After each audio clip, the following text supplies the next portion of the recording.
സന്തോഷായോ? ഓ anti, ഇത്രയേ ഉള്ളൂ. വലിയ വലിയ വൈരാഗ്യങ്ങളും വിഷമങ്ങളും ഒക്കെ നല്ലൊരു വാക്കുകൊണ്ട് തീരും, നല്ലൊരു പ്രവൃത്തി കൊണ്ട് തീരും. എനിക്കത് മനസ്സിലായി ആന്റി.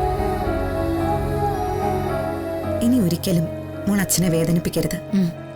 രാമകൃഷ്ണേട്ടൻ ഒരു പാവം മനുഷ്യന്, സ്നേഹിക്കാൻ മാത്രമേ അറിയൂ.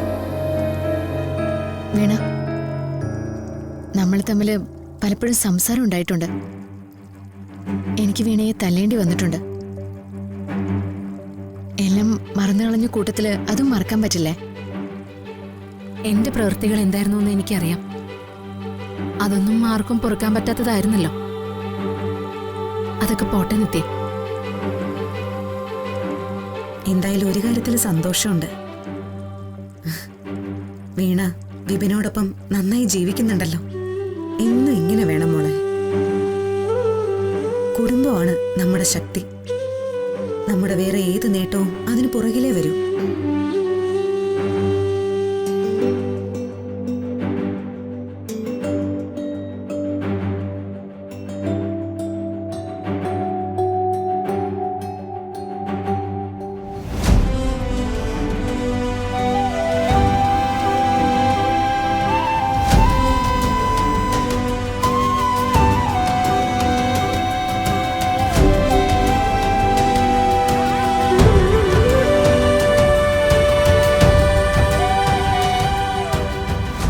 എനിക്ക് മനസ്സിലായി ആന്റി.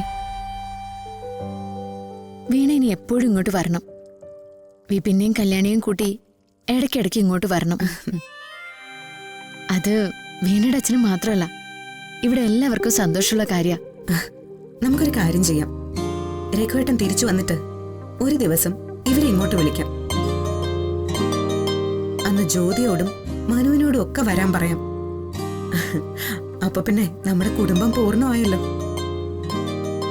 അപ്പോഴും കുടുംബം പൂർണ്ണമാകില്ലല്ലോ ആന്റി. ഒരാള് കൂടിയില്ലേ, ജീവൻ.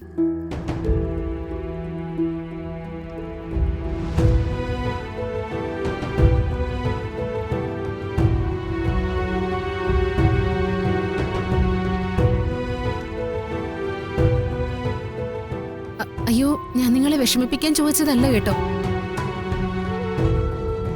ചിലപ്പോ എന്നെങ്കിലും എല്ലാ വൈരാഗ്യങ്ങളും മാറി ജീവനും തിരിച്ചു വന്നെങ്കിലോ? അങ്ങനെ അവൻ വന്നിരുന്നെങ്കിൽ നന്നായിരുന്നു മോളെ.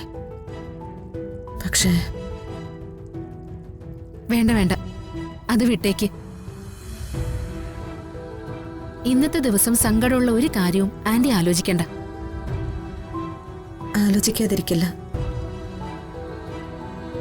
രാമകൃഷ്ണേട്ടൻ നിനക്കൊരു ഉരുള വാരി തന്നില്ലേ? ഞാനങ്ങനെ ചെയ്യാറുണ്ടായിരുന്നു.